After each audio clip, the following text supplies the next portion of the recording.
Today I'm going to talk about a number of things as it relates to the museum, Great Plains Black History Museum, which I'm very, very proud to chair. I'm going to talk about a little bit about history of black folks in Nebraska. But I want you to understand, I'm not a historian, and I'm not a scholar. I'm simply a fan of history. And so those of you that are majoring in history, please continue to do so. Those of you that teach it, there may be some flaws in what I say. You may disagree, and that's okay. But I'm also going to talk to you more importantly from a standpoint of, I have a chip on my shoulder, okay? A chip in the sense that I'm not an angry black man, all right? But I am aware of what has happened before. And from the standpoint that that awareness is part of what guides my life, is what my chip is. I'm not mad at any white person, I'm not mad at any black person, but I'm aware that this country has not, on the whole, been fair. But it is, and it serves for me as a reason why I try my best every day to represent myself, my family, my race, and my country. I understand this is one country. I'm not asking for a divided country, but I do operate with a bit of a chip on my shoulder. Some might say I have an attitude, but not a negative one.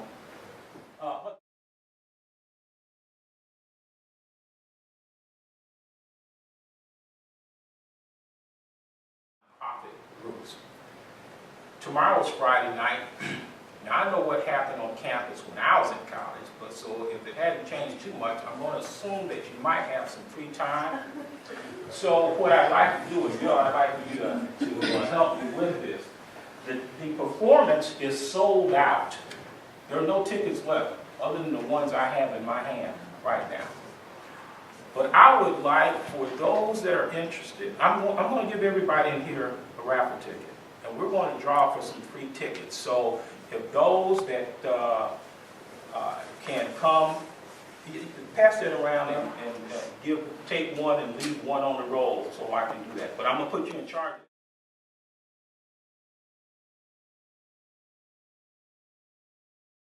Person that did something wrong, the one person that had a lack of ethics. I need to read more about the one person that makes a difference for the positive change in society. And that can be you, and it should be you. It ought to be you. I am sick and tired of hearing about the one persons that have shown that continue to make our society a challenge to live in. Now, I'm not going to get on my soapbox about guns and gun laws and what have you. I believe in the Constitution. Guns don't kill people. People with guns kill people. You're learning how to deal with this. And you're in this room, you're on this campus today because you did things differently than everybody else in your high school. You separated yourself from your peers in many different ways. You decided. You made a decision, perhaps with the assistance of your parents, but you made a decision that this is my plight in life, this is what I'm going to do. You choose whatever you want to do, but I'm making this decision for me and my life. One person makes a difference, folks. I talked about the museum. This is how it was left, lack of leadership. This is how it was left when I took over. Okay? And I'm not going to spend a lot of time on it, but it's tragic. It's sinful. It's sinful. Lack of leadership. What a mess. You're absolutely right. Carelessness. Let me talk about Gordon for a minute. Gordon, if you go to the Smithsonian website, Gordon is an actual slave. The marks on his back, I should say, from the whipping. So when I talk about a chip on my shoulder, it's because of Gordon and others like that. How dastardly is that for one person to think that they can lord over another person, regardless of color, and treat them this way?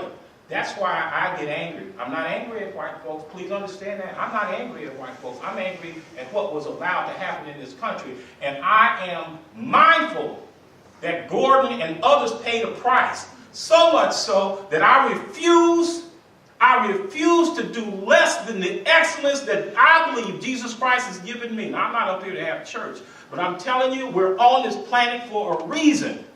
And when you get down and out, it's too hard, it's too tough, the professor is too hard on me. Well, think about this. Think about Gordon. And I don't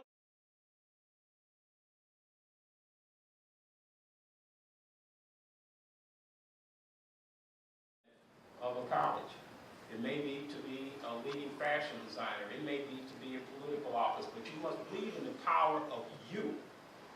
I go by these 10 words, and I'd like for you to repeat these after me. I use these 10 words as a mantra for my life. Please say them after me. If it is to be, it is up to me. It is up to me.